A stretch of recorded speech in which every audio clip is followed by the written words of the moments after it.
Дякуємо за авто підписникам Mercado Media. В цей час воно нам дуже необхідне. Дякуємо глядачам каналу Mercado Media за збір на цю автівку. Слава ЗСУ! Слава Україні! Я головний сержант 2-ї саперної інженерної роти 33-го окремого інженерного батальйону. Хочу висловити подяку Mercado та його підписникам за таку чудову машину. Ця машина нас приведе ближче до перемоги. Победа за нами, слава Україні!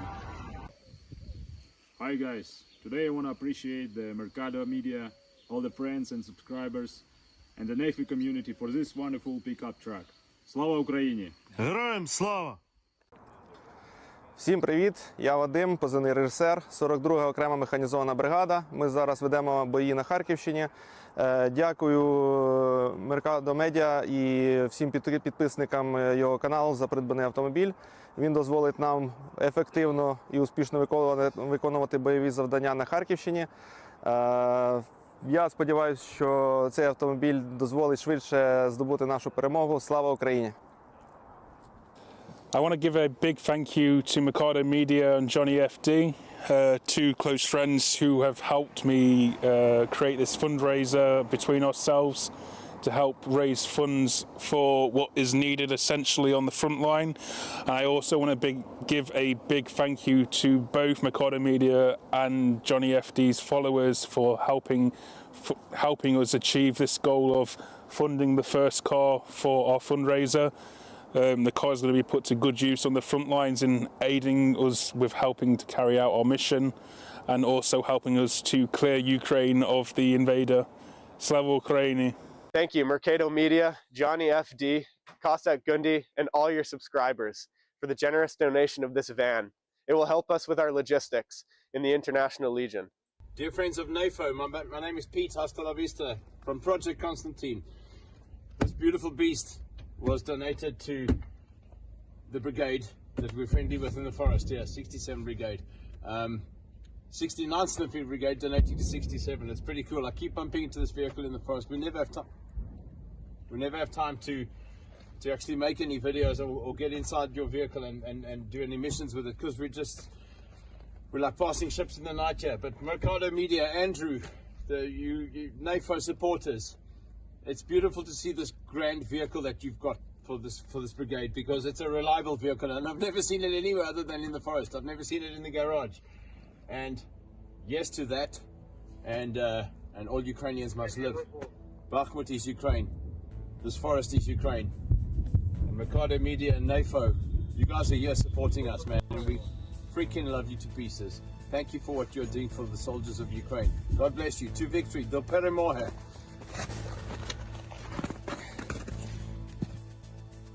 And in Pete's memory, he will never be forgotten, you guys. Rest in peace to Pete Fouche. Always leading the start of our Ukraine streams and updates. How's everybody doing today on August 5th, 2025? Hello, cool guy. Excuse me. Whoa, I'm bad. I just ate. I had something to eat. I haven't really ate today too much.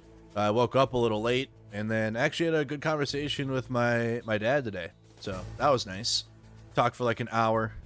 Hash some stuff out, so that's why we're later than usual. Otherwise, it would have been live at like 3 o'clock. And I got some sun yesterday in the softball game. Softball went well, but hope you guys are having a good day today. We're gonna get into all the latest within Ukraine. Not the best of news. I'm just gonna let you guys know. I mean, not the best of news going into it, but it's still important to draw attention to Ukraine and what's happening there. In Russia's invasion.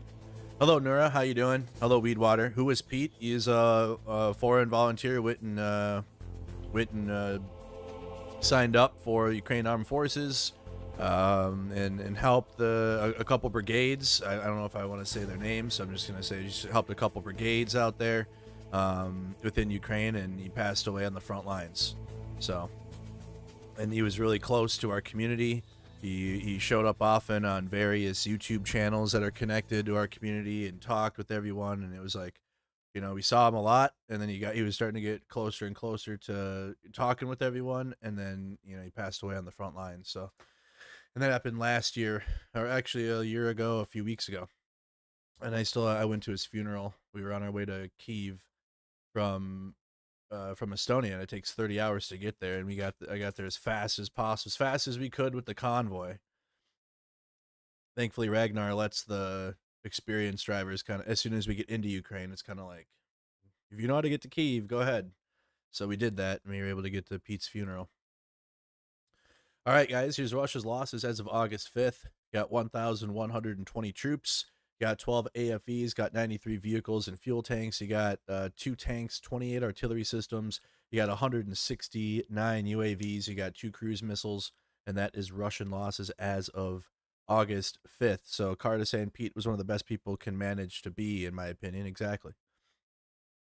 Great person. Very, very thankful for his heart on his sleeve. Was honest about the lack of support from the United States and the Western world to Ukraine while being attacked every day. So it was a open and honest figure about the war and beyond too. If you strive for anything in your time, strive for Pete, says Ashdown. Absolutely, Music City Mirror. Absolutely. So, with Russia's invasion of Ukraine still ongoing, I mean, Ukraine's doing what they can to defend their land against the Russian invader.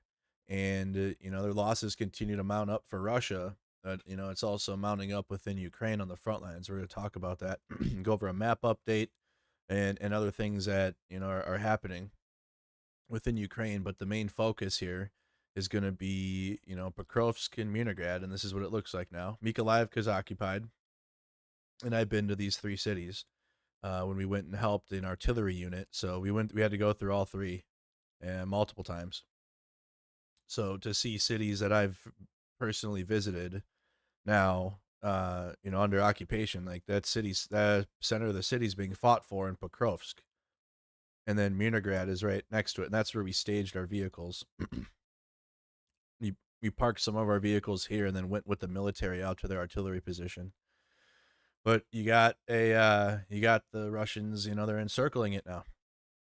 And now they're pushing into Pokrovsk. You got some of the Pokrovsk is now occupied, and the fighting has spilled into the city now. So that pocket's starting to tighten up. The Russians are also advancing with their fighting in the northern direction towards Dobropilia, which we've also been to. An area now to focus on, as long as we're paying attention to Pokrovsk and Leningrad here in the same area. You also got Kostyaniivka now, which this is like a main three cities you go to if you get anywhere near the front lines.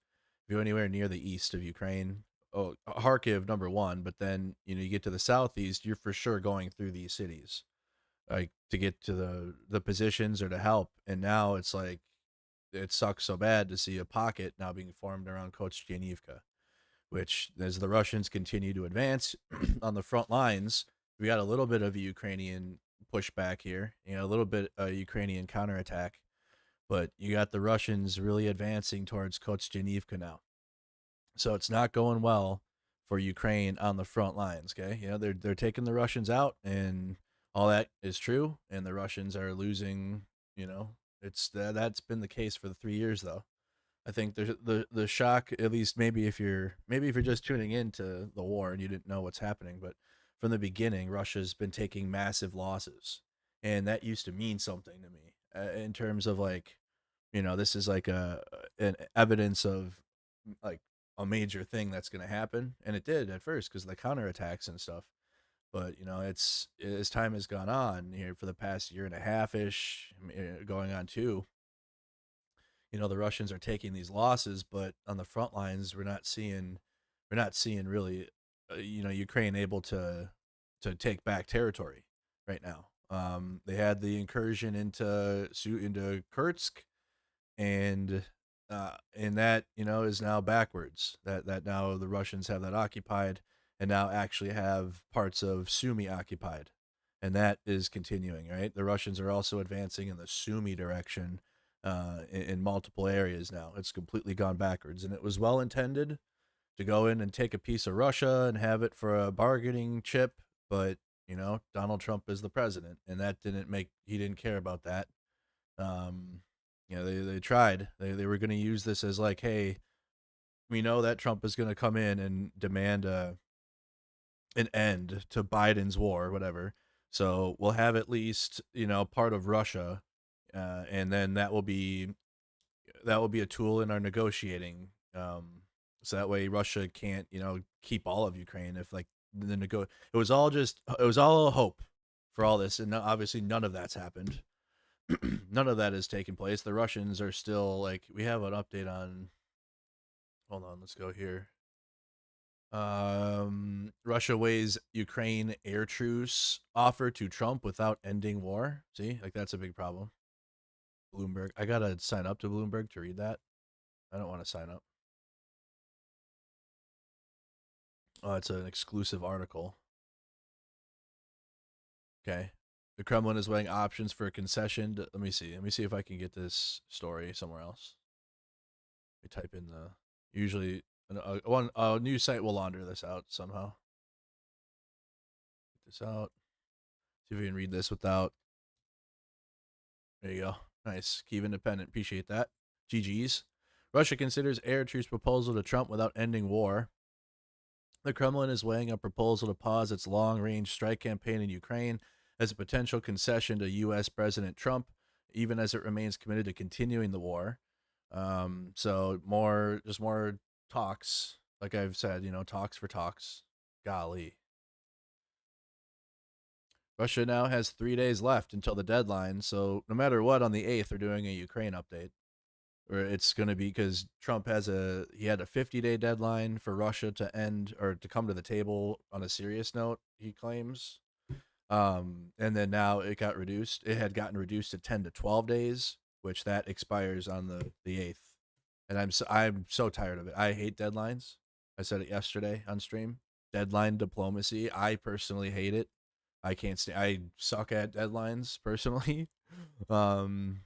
Unless it's like the military, and obviously in the military, it's like you go to prison, you can go to jail or have your life screwed over if you don't do what you got to do. So I was like, I had to do it, but deadline diplomacy is not good. And I feel like, do you guys feel like when the 8th comes around, we're going to be sitting here and nothing's going to happen? And then it'll be, 2 weeks, 2 more weeks, Russia, we're going to meet with them and have some stupid talk for talk. Witkoff's going to go or something, and Medvedev's aide or something is going to go, and then they'll just say, hey, we had talks, guys. You guys think that's what's going to happen? I really think on the 8th here, which is 3 days from now. Are we even hearing about right now? What are we hearing from the administration besides covering up the Epstein files? What are they I haven't looked at it at all today. I'm sure he said some craziness today. But yesterday it was like Sydney Sweeney. 3 days for this. 3 days away from, I guess, a soft threat to Russia of like, you better stop or what. And I think if I've been watching 3 years of Russian propaganda and how the Russians work. I bet the Russians aren't even like. They're not even thinking about this 8th coming up. Like they'll have some bullshit. They'll have something. They'll have Dmitry Peskov come out and say something probably, or I don't know. It'll be a game. It's just games being played. I bet you when the 8th comes up here. And he got like strong on Medvedev, who is just so irrelevant. Like he's in the Russian government, but he's really just used as like another propaganda tool by Russia to be on like Western social media, hammered off his ass and just saying, I'm nuking this place and this place and that place. And then it triggers people that get triggered on the internet. Right. And is Medvedev something to take? I mean, yes, he's in the Russian government. He's valid for trials for war crimes, being involved with the Kremlin, right? For sure, all of that. But is he like a puppet master in the Kremlin? No. He's one of the marionettes. Okay, but he acts differently. He acts like he's something on Western social media, and he's not. He's whatever Putin tells him to do, he's gonna do or not. But then if he goes overboard because he's too drunk and he's tweeting too much, then Putin and the Kremlin will dial him back in, and then he'll have to issue like a cope tweet afterwards. I've been watching this for 3 years now. It's the same thing every time. Watching this all play out. Okay. So Medvedev, while saber rattling against Medvedev is cool for people that are not paying attention that much. For those of us that are paying attention, that means it's nothing really. Like you're saber rattling a nobody basically. But again, I don't want to say that he's a nobody in the context of he's still involved with the Kremlin and he's still involved with that, but he's not someone that is he makes things happen. He doesn't do that. That's Putin in the government under Putin, which he's under. Trump needs some kind of a gift, a concession from Russia, said Sergei Markov, a Kremlin-aligned political analyst, told Bloomberg an air truce could be such a gift. So if Trump gonna get closing the air over Ukraine, which should have just been physically enforced by NATO like they do over Israel. That should have been a physical enforcement by NATO to like not to say, hey, Russian jets over Ukraine, nope, or missiles coming in, we're shooting those down. You know, Ukraine's gonna have to fight on the front lines. We're not gonna engage in 1v1, or like we're not gonna have our troops, NATO troops, fighting Russian troops, but we're gonna shoot down those missiles for them, like we do for Israel. That didn't happen, obviously. The sky has been open the whole time, and it is a terrifying sky. And when you get into Ukraine, you can absolutely feel the difference. Like it's like there's literally like a veil, like when you're in Poland, and like it's like, oh, and it's there a little bit when you get across the border, because obviously the Patriots can reach the just inside of Ukraine if like they're getting close to Poland. But like, you know, just like being here at home, I don't have to worry about missiles coming in. Like I don't even have to worry about that. The only time I look at the sky is if we have a thunderstorm. Not in Ukraine though. In Ukraine, the sky is, you know, things can fall from the sky and they're trying to kill you at any time. You got FPVs or missile or ballistic missiles or whatever the Russians decide that day that they're going to try to kill you with.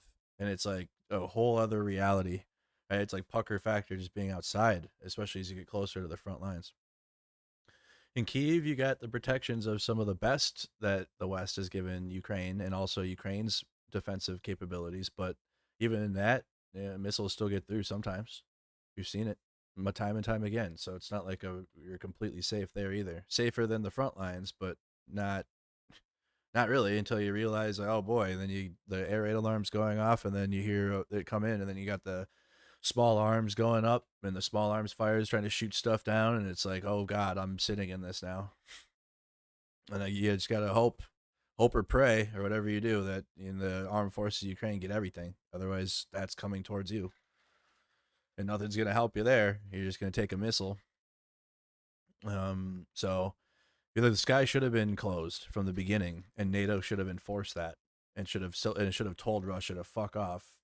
You know, we're not gonna, we won't, like I said, we won't fight your troops, which is still cucked, but like that, let's just be honest, NATO was never gonna fight Russia. They're still not going to right now, but they could have closed the sky. They absolutely could have enforced the sky being closed, especially that would have been like a big dick move from NATO to be like, we're NATO, this is why countries join our shit, we're closing the sky, what's up? All right, you got your war in the Ukrainian front lines. That would have helped Ukraine so much too. Then they could have moved their air defense closer to the front lines and protected more of these frontline cities. If NATO was actually, because the Russians would have still been lobbing stuff in, NATO couldn't have shot everything down, but because Ukraine's massive. But the Ukrainians could have put their defensive weapons closer, like in the middle of the country, or at least further east. But they've had to have them like in Lviv, for crying out loud, which is right next to Poland. So Ukraine themselves have had to use their troops and their resources to protect this part of Ukraine, which I want to go there. It's where the mountains are, and it's beautiful over here. But like, this is, it's like super Ukrainian over here. It's awesome. It's like you got super Ukrainian traditions in the western part. Like you are for sure, definitely. You see Ukraine everywhere. And Ukraine has to protect places over here, and the Russians never even got close over here. They did up in the north of Kyiv and into in the Zhytomyr Oblast, because Belarus was complicit in Russia's invasion and helped Russia stage soldiers there, so they were able to get up here only because of Belarus. But without the help of Belarus, Russia wouldn't have even, I don't even think, even in the initial phase, if Belarus wasn't involved, they would have probably got this pocket at first, right? But without Belarus, they wouldn't have gotten anywhere near Kyiv. They needed Belarus to launch their invasion. Anyway, all that to be said, the west of Ukraine is, I mean, that's where the front lines are, and this is nowhere near it.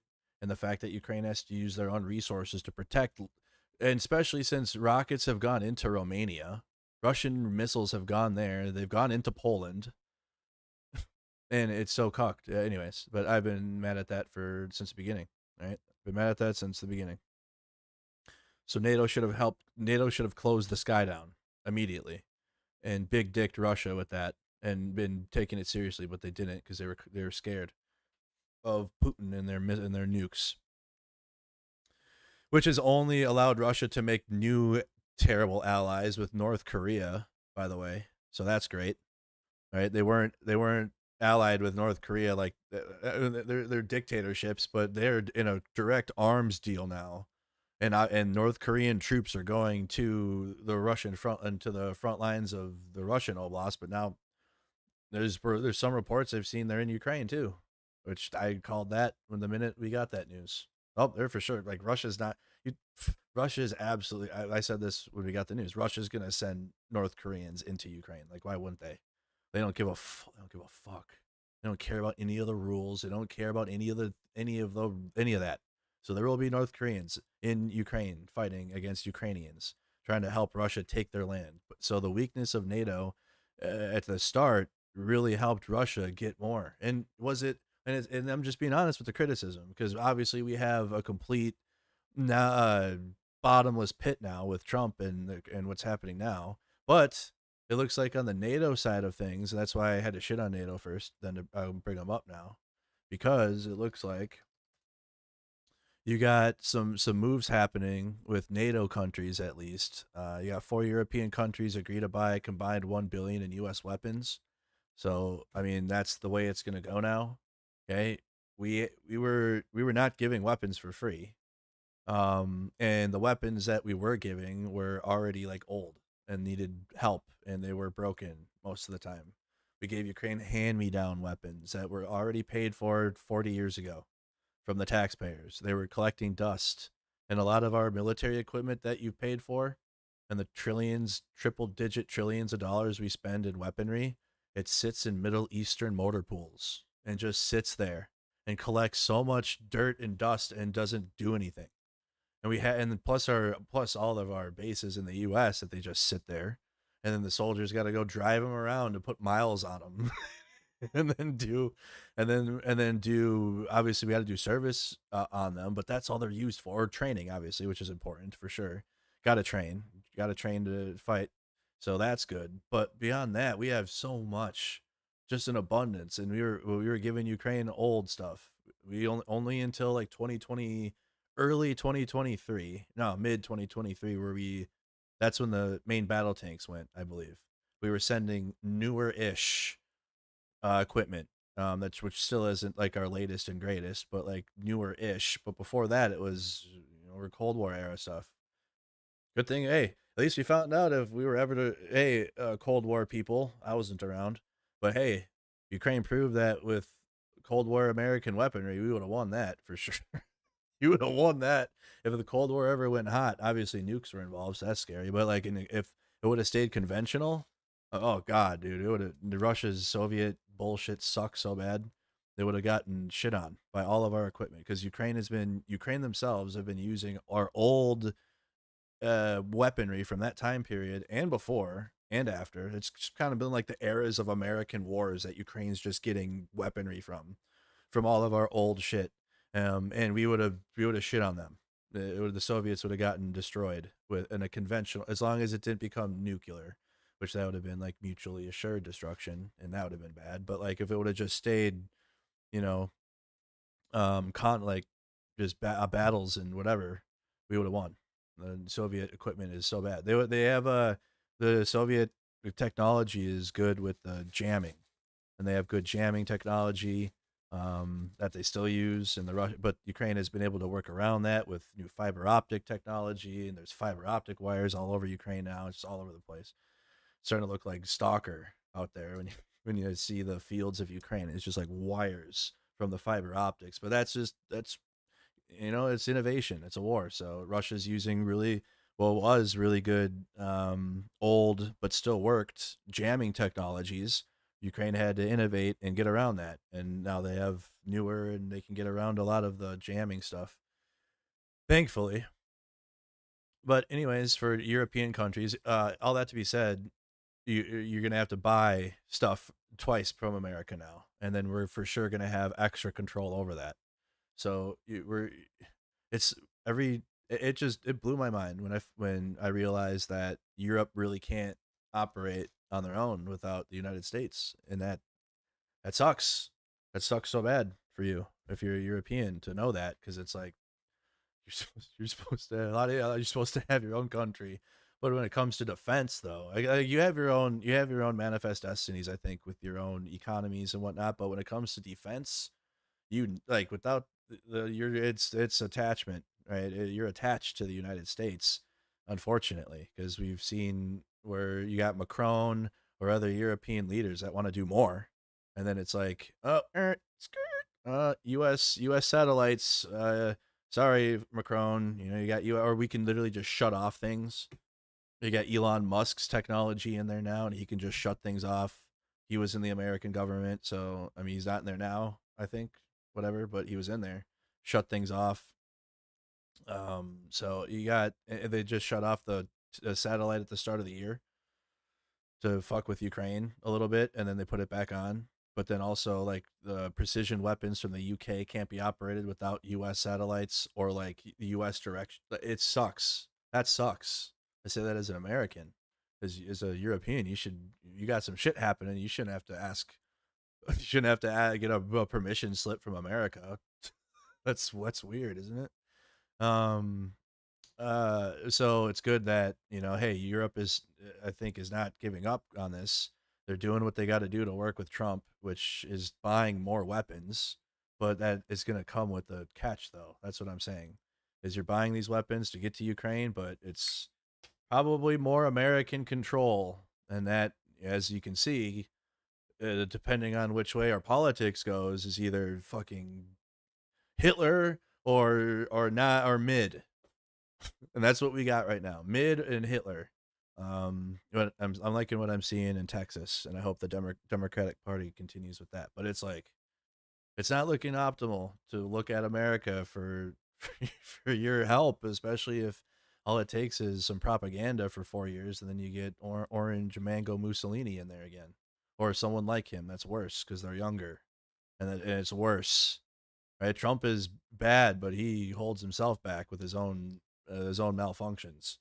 Okay, imagine when they get a younger, sharp, full-on fascist that people will be like a attractive one, I guess. They'll do it too.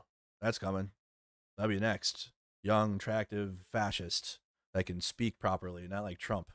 And we're cooked at that point. It'll be tough. But it's tough as a European partner to really look at America as like a solid partner when we go like that. When it's like that, you literally are pulled in two directions to work with America right now, and that sucks. But all that to be said, it's good to see that Europe is still trying to do what they can. Even you got to work with what you got. You got to work with it. Trump sucks. The government's fascist, and they've got to do it to help Ukraine. They got to do what they got to do, and that's really where we're at with it, I think. 4 European countries have agreed to buy $1 billion worth of U.S. weapons and send them to Ukraine under new arrangement announced by President Trump last month. Ukrainian President Vladimir Zelenskyy expressed thanks for the assistance on social media. We already have commitments from the Netherlands, Sweden, Norway, and Denmark. Over $1 billion for American weapons that Ukraine will receive. Thank you. This cooperation with NATO countries will continue. Okay. It just feels like a like a timeshare. Okay, you went from like shitty public support from the countries because it was the right thing to do to some like timeshare thing now, or like some pyramid scheme.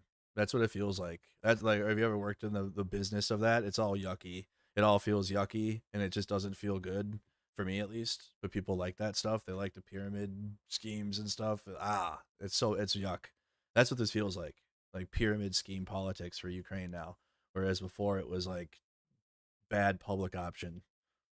That was still bad, right? Not good enough. Oof.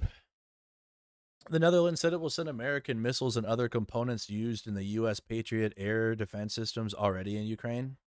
So they're going to be helping refurbish what Ukraine already has, which is important because Ukraine needs maintenance and they need ability to fix it. You said that's not a pyramid scheme. I'm just like the energy around it, where like people are just using each other. And I'm not saying that this is a pyramid scheme. That's what I'm saying. It just feels like America, like Trump is not doing this because it's the right thing to do. He's doing it because it's like he's getting personal gifts from this, right? And that's kind of like what the pyramid scheme energy is like you gotta absolutely fuck people to get up in that and like get people under you and like shit. And that's what I'm talking about. I guess it feels gross right now with how the America and the Trump administration has treated Ukraine. Todd says Mercado Media blocks everyone that points out how many dumb Zelenskyy lies he believes instead of admitting he believes lies because he is a dumb cuckold loser. Wow, Todd. I haven't looked at the chat really much. I haven't had my hand on the keyboard. If you're getting blocked, it's probably because my mods are sick of you, and that's tough to do because there's a lot of people stick around for a long time, and it makes chat mad. But it is what it is. We gotta help the algorithm a little bit. But it's wild. A whole lot of feelings there, not a whole lot of specific facts. With that comment, Todd, I hope you can figure that out. Anyways. In addition, Sweden, Norway, and Denmark say they have collectively agreed to support a package of U.S. weapons as well, this one for a little under $500 million. There was no immediate word on which U.S. arms they would send to Ukraine. Okay, so this is more of like a things are happening. NATO is buying weapons because that's what you have to do now under Trump, and we have to wait for further details. But it's good news that, hey, Europe is not giving up on trying to support Ukraine with this American government that we have now. ABC posted an article an hour ago. Russia ramps up grinding summer offensive as Ukraine seeks U.S. battlefield aid. So it's the news about the front now. I mean, it's just being so serious. It's not going well. My map that we've been using since day one of the war here, it hasn't lied. Map doesn't lie. It's not going good for Ukraine here on the front in multiple areas. So, I mean, they're probably getting ready to start reporting on this Russian offensive, which was predicted by Dylan Burns. I think Greg Terry called it. Others that have been tracking the war every day. When we were covering it every week, even back at the beginning of the year, there was rumblings of a Russian offensive coming. And, with the news that come in, you're going to have people that are just like so supportive of Ukraine. And they just support Ukraine so hard and like they cope a little bit and they say, no, this isn't going to happen. And like they use copium instead of like looking at the facts of the map. And just because you're like, hey, a Russian offensive's coming and it's not going well for Ukraine doesn't make you a Kremlin supporter or something. It's so weird. I think it's just on X. I look at you only have that issue on X. Like if you're like, hey, Ukraine is having a bad time right now. What are you, a Putin apologist? It's like, dude, it's like the same thing when you criticize Netanyahu. You're called an anti-Zionist. People are psycho out here. Anyways, but yeah, it's just you gotta call it out. I mean, Ukraine needs help, and by reporting the facts about what's happening, I hope Ukraine can get that help, and more people's eyes can get on this. There's more and more people, especially like disenfranchised MAGA now that are in a politically lost. This is something they could latch onto and find a purpose in because this is still happening. Russia is still invading Ukraine. They're still killing civilians every single day in mass. They're gaining ground. They're about to occupy two or three more cities here in the next month. This will still take some time, but like they're going to get some more here. And so if anything, this could draw some more attention to those people that are like looking for something to go and not support Trump anymore and find something to do, this is important. This is important because without Ukraine's support, without support to Ukraine, I mean, you're going to see the Russians continue to gain more and more ground and take it. And if you're like, especially if you're anti-imperialist, and especially if you have like a strong voice for Gaza, if you're like a strong voice for Gaza, you start actually focusing on Ukraine and see the imperialism for what it is. You'll probably pull people that support Ukraine over to also support Gaza. And then you'll have more people there too. And then they'll support Gaza too. Because they're like, oh, Palestinian supporters, they're not what we see on X that some other account told me that they're like or whatever, and vice versa. Because imperialism is imperialism, and they're both fighting it. They're both fighting it. Let's see what ABC says. Trump's why can't Expected to visit Russia this week. Trump has given Vladimir Putin until Saturday to commit to a ceasefire in Ukraine or face new financial penalties. Meanwhile, today, a Ukrainian drone attack hit a train station in Russia. A volcano in Russia's far east erupted for the first time in more than 500 years, producing a plume of ash. Good. God did it. Take that, Russia. I called God and told him to do something. 4 miles high following last week's earthquake in the region. 500 years is crazy though. They just had the 8.8 earthquake, right? They had the 8.8 earthquake that destroyed like their eastern coast, like that just literally washed away. And then they have a 500-year volcano. Yeah, I called him up. I was like, hey, tap in. We need some help. Trump issuing new warnings to Russia and repositioning 2 U.S. nuclear submarines after what he calls highly provocative statements by Russia's former president. Meantime, President Trump has given Vladimir Putin just 1 more week to negotiate peace with Ukraine or face tough new sanctions. Here's ABC's chief global affairs correspondent, Martha Raddatz. Tonight, in a rare and extraordinary warning to Russia, President Trump ordering 2 U.S. nuclear submarines to the region. A threat was made, and we didn't think it was appropriate, so I have to be very careful. So I do that on the basis of safety for our people. Remember, nuclear subs could mean like a couple things. They're equipped with nukes, or they're nuclear-powered submarines that don't have like nuclear weapons on them. So... That threat Trump was talking about, a post on social media from the former Russian president about unleashing Russia's nuclear arsenal. Trump saying he repositioned the submarines just in case these foolish and inflammatory statements are more than just that. Words can often lead to unintended consequences. The war of words only escalating since Trump took office. And people love that shit too. They're like, ooh, that's so wow. Trump really hit him with that one, did he? War of words. People like that. And so has the war in Ukraine. Yep. The war President Trump had said he would end in the first 24 hours. Meanwhile, the things that are actually important that is happening. Of his presidency. More than 6 months later, it has only gotten worse, and President Trump's patience is growing thin, now threatening new sanctions on Russia in the coming days. Russia? I think it's disgusting what they're doing. Are we still talking about Russia? It's disgusting. The president did not say what kind of nuclear submarines he deployed to the region, but what kind of nuclear sub are you? The U.S. already has nuclear ballistic missile subs circling the globe. We were aboard the USS Maine in 2022 when the commander of submarine forces told us Russian subs are always being watched. Hell yeah, keep them in the crosshairs. We know when there's Russians underway at all times. We track that very, very closely. Look at that big ass submarine, dude. Never could I ever. Couldn't do that job. You're in a tin can, not a tin can, but like they couldn't do it. Shout out to the submarine men, the Navy that are doing that. Couldn't do it. That very, very closely. You're like under the water, like one wrong move and like your shit's going down because you're already underwater. This may all be saber rattling, but it is a very large saber. Submariners, yeah. Nuclear armed built different. Submarines are the most deadly, destructive warships on the planet. I believe it. Yep, I've seen the movies. Yeah, I couldn't do it though. Nope.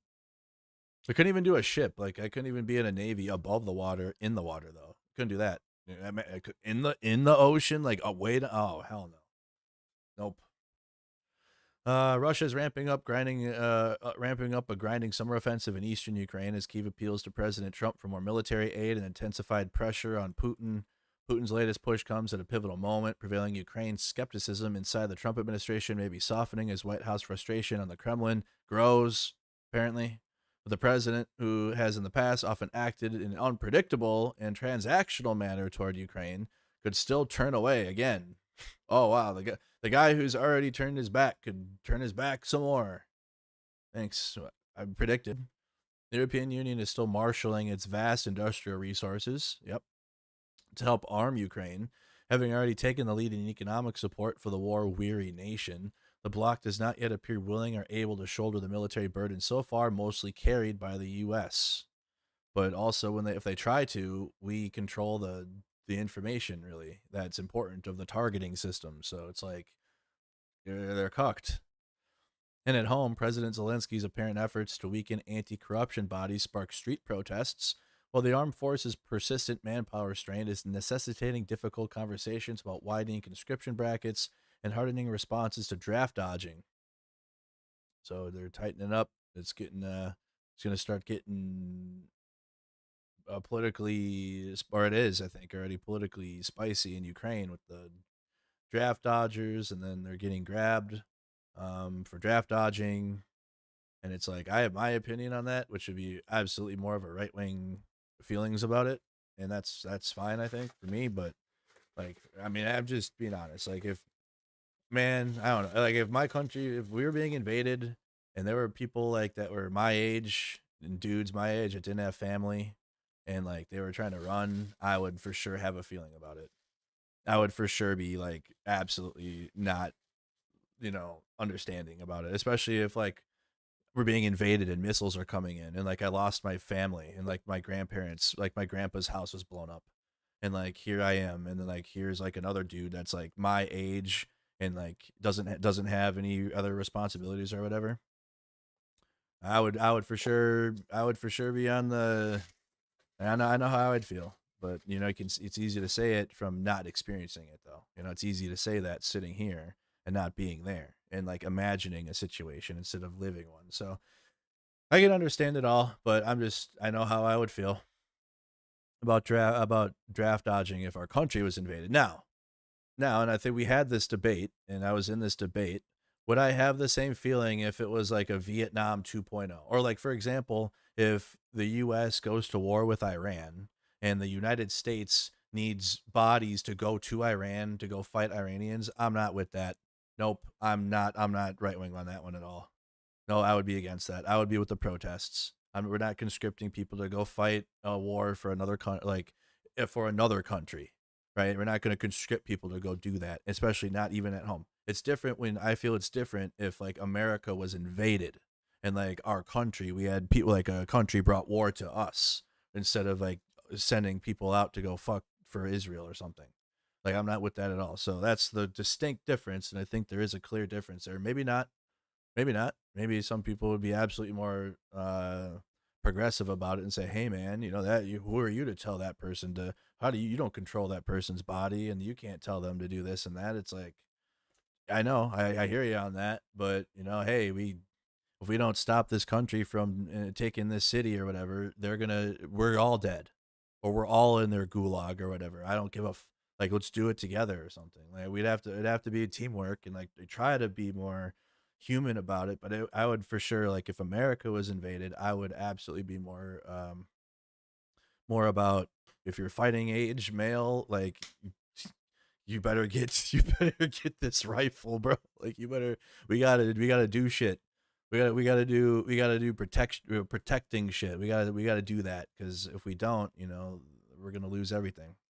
So that's my feelings about it, and how it's different if like if Americans were sent to another country. I would not be for that. What began as a broad Russian push along all 600-mile front in eastern and southern Ukraine now appears to be narrowing into three axes of attack. In the northern Sumy region and the eastern Donetsk Oblast cities of Pokrovsk and Kostyantynivka, two important defensive hubs. The Russians did not have a very clearly definable beginning of the summer campaign season. Pasi Peronian, an analyst at the Finland-based Blackbird Group, told ABC News. Cheryl says, what if the USA and Europe decided to send troops to Ukraine, Merc? Would you go if called up? No. Nope. That's why it's an issue. Okay, there's still like if Europe decided to do it, I would like support it, but it like in a direct conflict though, the U.S. needs to do more to support. The U.S. needs to do more to send weapons and help in a way we can. But Europe needs to, like, it's Europe's back door. It's Europe's backyard. It's democracy at stake, if that's an American principle. But we're fighting America. We're not the beacon on the hill right now. What democracy do we have? We have Trump as the president. What the fuck are you? I mean, what are we to say that? Well, this is where they're fighting for this. Like we don't even. America probably doesn't even believe in that anymore.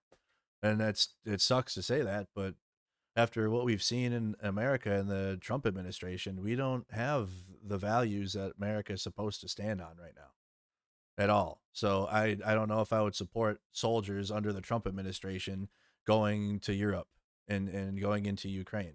I would support Europeans doing it because it's closer to Europe, and Europe should take it more seriously, and they're not really. I mean, they're doing what they can, but still, like they had Germany fighting against more aid, and they had Poland, and they've just had too much pushback to like take it full on. Like this is Ukraine. Ukraine is Europe, and Russians are invading it, and like I'm not seeing a massive like fuck you to Russia from European countries unless the US is like also there. And with Trump there, that's not going to happen.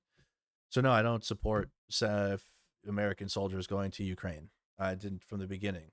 I didn't, and Zelenskyy didn't either. I mean, you can just look at Zelensky's words. I just give us ammo. We don't need a ride. We don't need foreign troops.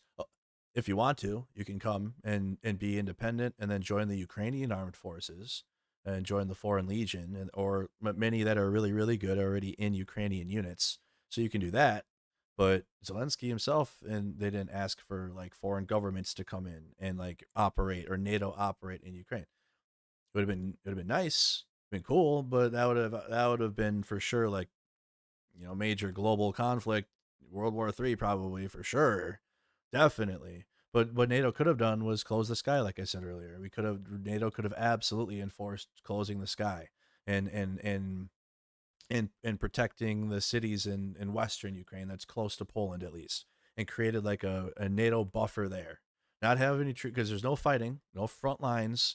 NATO soldiers aren't going to engage with Russians because that's what the Russians would cope about and cry and say, we're fighting NATO for sure now, World War III, and then it would be a nightmare. But we could have closed the sky and had Western resources in Western Ukraine, help facilitate. You could have helped them facilitate aid through, especially the border, which can be a nightmare.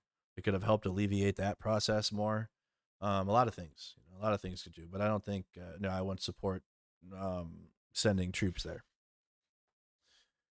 The next cauldrons and Donetsk Ukrainian troops are engaged in a familiar dance, slowly ceding territory while seeking to inflict maximum damage on attacking Russian units. The costs appear high for Moscow's forces, with the Ukrainian army claiming to be eliminating around 1,000 Russian troops per day, but the attacks keep coming.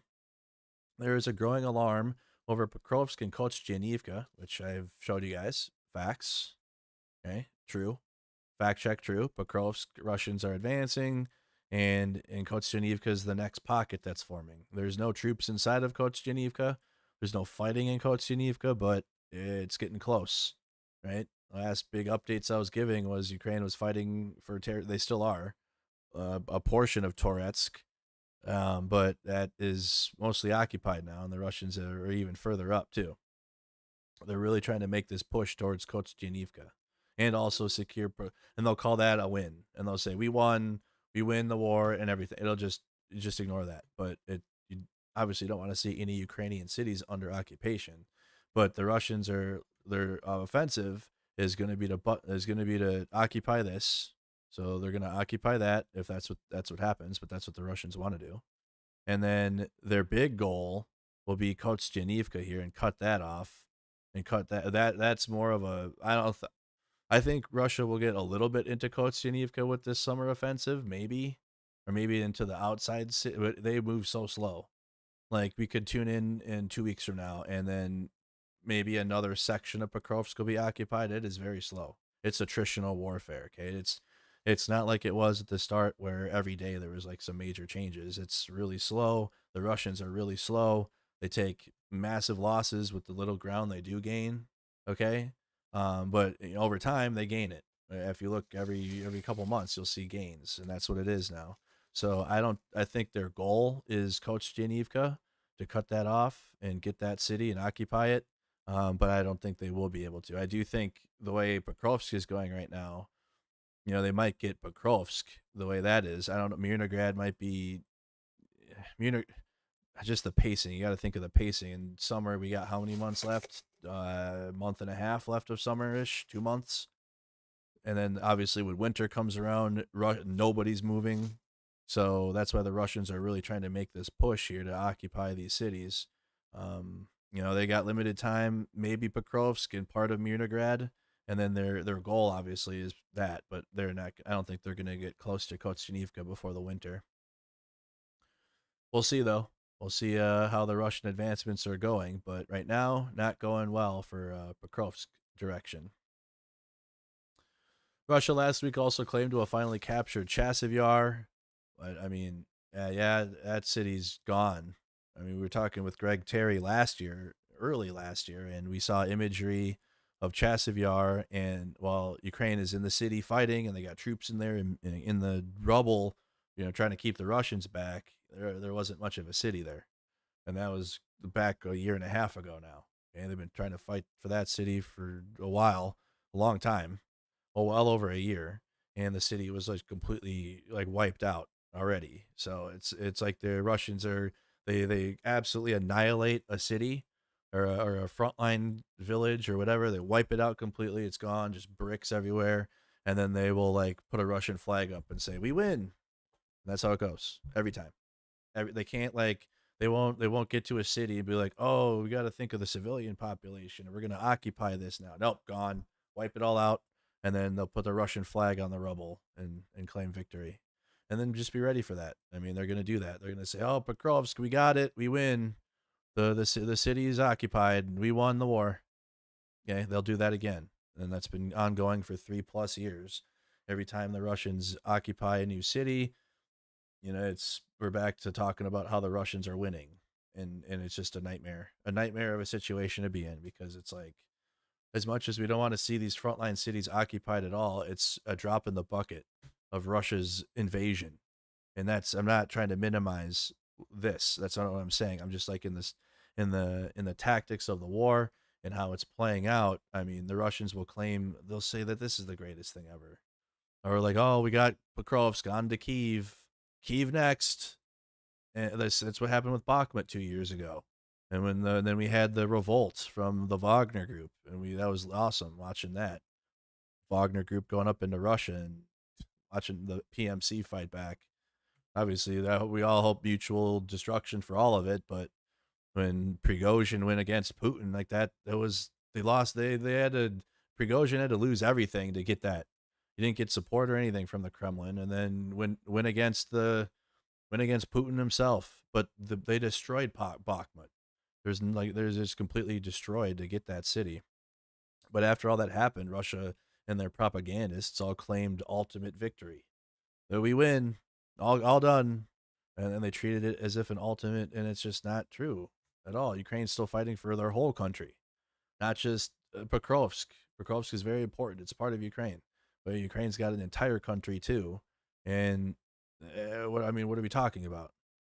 Okay? I mean, the overwhelming majority of Ukraine is still thankfully under Ukrainian control. They just need support to fight against the Russians taking eastern, southern Ukraine, northeastern Ukraine, honestly, the whole country. They're trying.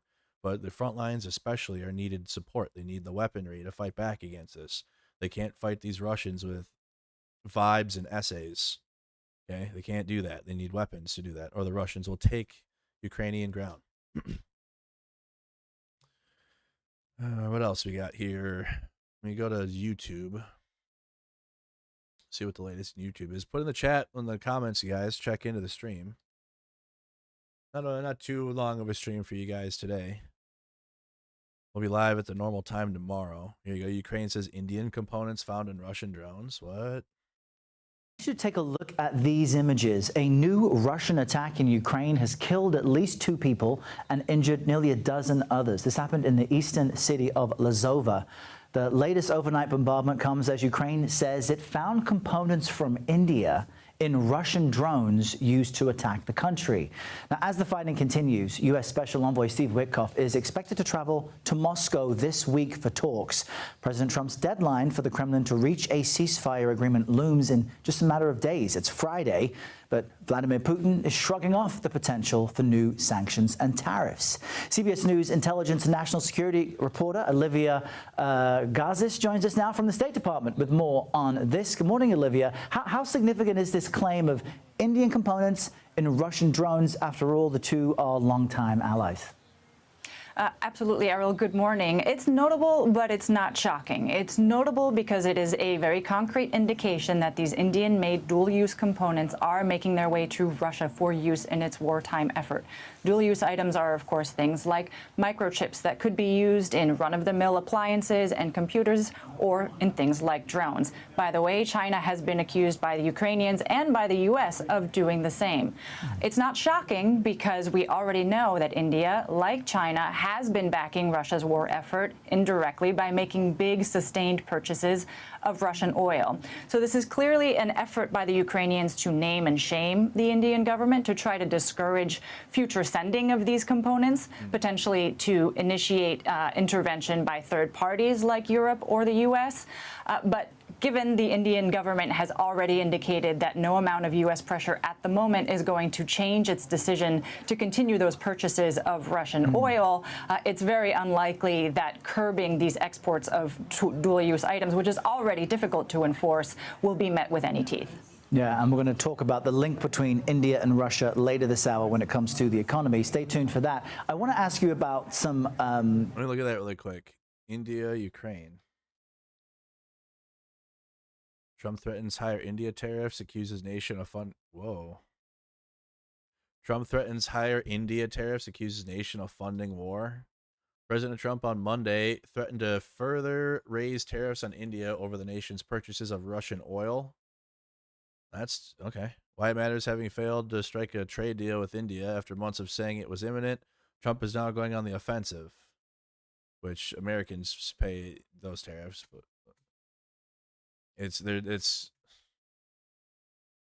so stupid. This is so dumb.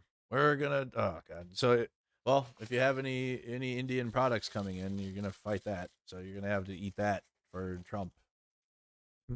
The U.S. has threatened sanctions against countries that buy Russian oil, primarily China and India, but Trump has said his sharpest ire on the subject for the latter. Sanctions are different than tariffs. Sanctions would be good. Tariffs are bad. What they're saying, India is not only buying massive amounts of Russian oil, there are then, for much of the oil purchased, selling it on the open market for big profits, Trump said in a Truth Social post. They don't care how many people in Ukraine are being killed by the Russian war machine. Because of this, I will substantially be raising the tariff paid by India to the U.S. Reuters reported over the weekend, citing Indian government sources, that country intends to keep buying Russian oil despite the sanctions. Okay. Go fuck yourselves then.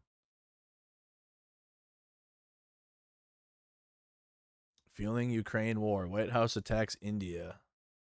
They're going after... Why? Okay.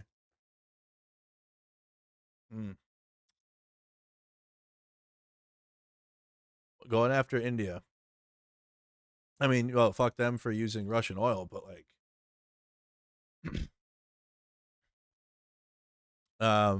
I wish the saber rattling could be at the source of the invasion, which would be Vladimir Putin, but we don't get that, do we? We dance around it. Military equipment that Ukraine could soon receive, because Denmark, Norway, Sweden announced this funding of a $500 million package. It's of U.S. equipment and munitions to Ukraine as part of a new NATO-led initiative. Help explain that. Sure. So this initiative is what was announced by President Trump and NATO Secretary General Mark Rutte at the White House last month with great enthusiasm that NATO nations were going to be making weapons purchases from the U.S. with the ultimate goal of on-passing them or their existing supplies to Ukraine for use in the war. the great enthusiasm was followed by a period of confusion because it wasn't immediately clear whether there was any uptake by NATO members. Nobody had initially signed on. Countries like France, in fact, indicated that they preferred to invest in their own defense production capabilities rather than continuing to make these American weapons purchases. Because you're attached. You are attached to then America, and you can't do your own things then. It makes sense. So it's notable that now there is this $500 million investment by a group of countries. Maybe it galvanizes others to do the same. And as you've pointed out, speed is of the essence. So the Ukrainians are hanging on every word that goes in support of this new mechanism. I bet those Russian attacks seem to be getting bigger as they continue. Livius Garces, thank you so much. Great to see you. Bigger? I mean, it's the same. Overall, it's invasion. It's just people pay attention at different times of the year. Zelenskyy visits troops at a military hospital in Ukraine. Все добре, все добре. Хорошо. Лікарі нормально? Лікарі, до речі, у мене на вищому рівні. На вищому рівні. А от якщо, дай Бог, якщо це все... Дякуємо за вашу, за те, що реально захистили і захищаєте Україну. Солдати.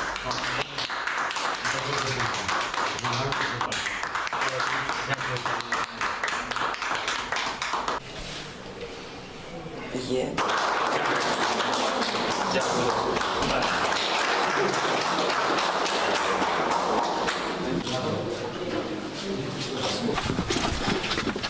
Залишки пішохідного моста, вкриття. Практично завод знищений. Хочу вам подякувати за те, що тримаєте. Служу народу України. Дякую. Дякую за службу, Михайло. Служу народу України. То тоді, коли там обмежена видимість, то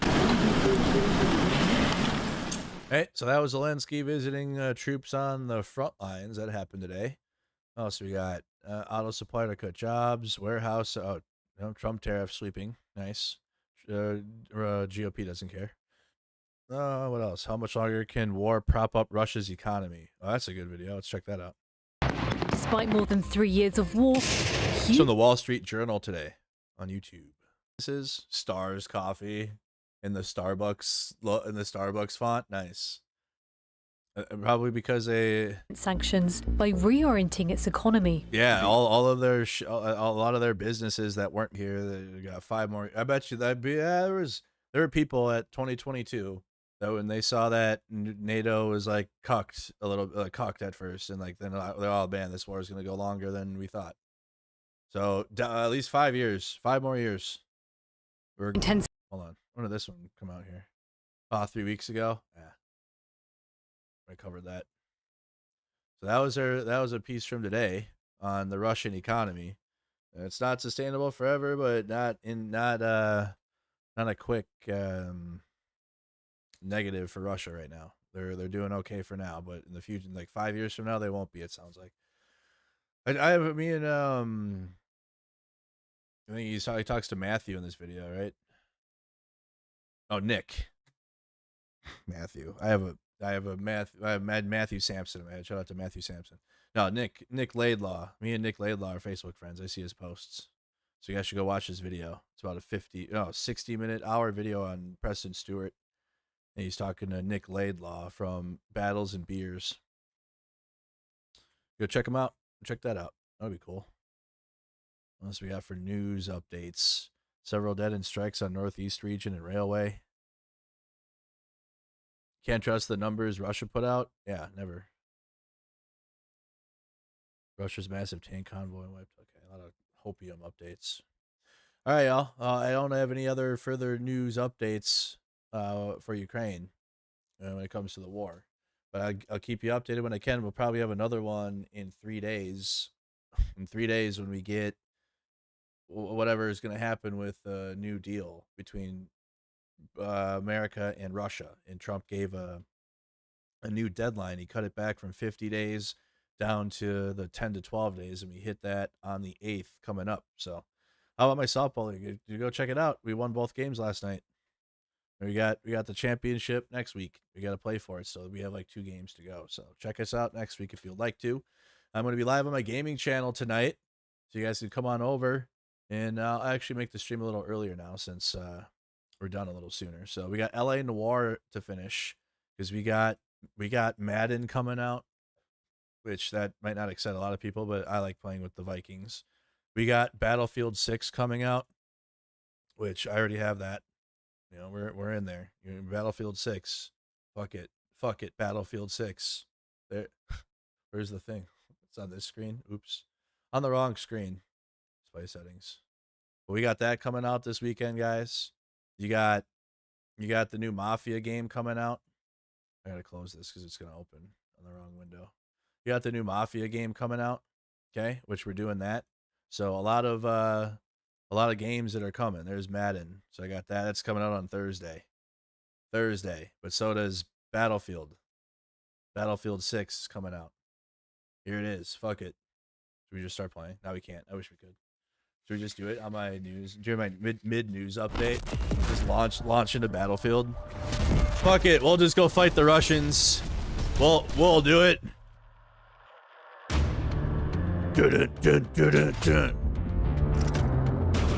Yep. So 2 days. 2 days, guys. We'll be playing Battlefield and Madden and all types of stuff. So come on over and check us out. You guys are awesome. Tune in for more news to come, guys. More breaking news, more updates. Join the Discord server if you guys haven't. Follow the page. Thank you to all the new Facebook followers. Thank you to everybody for supporting Mercado Media. See you guys on my gaming channel in a little bit, and I'll see you guys tomorrow. Have a good one. Peace.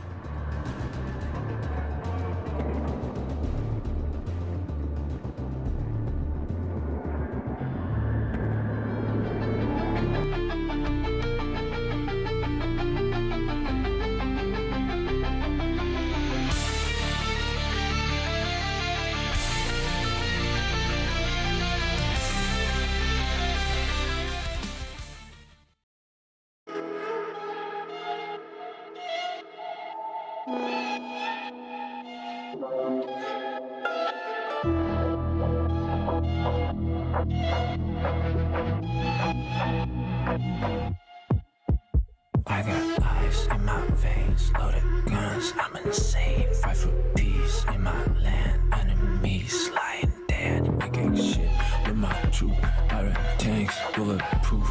We attack, we don't play. Don't fuck with Ukraine. Don't fuck with Ukraine. Don't fuck with Ukraine. Don't fuck with Ukraine.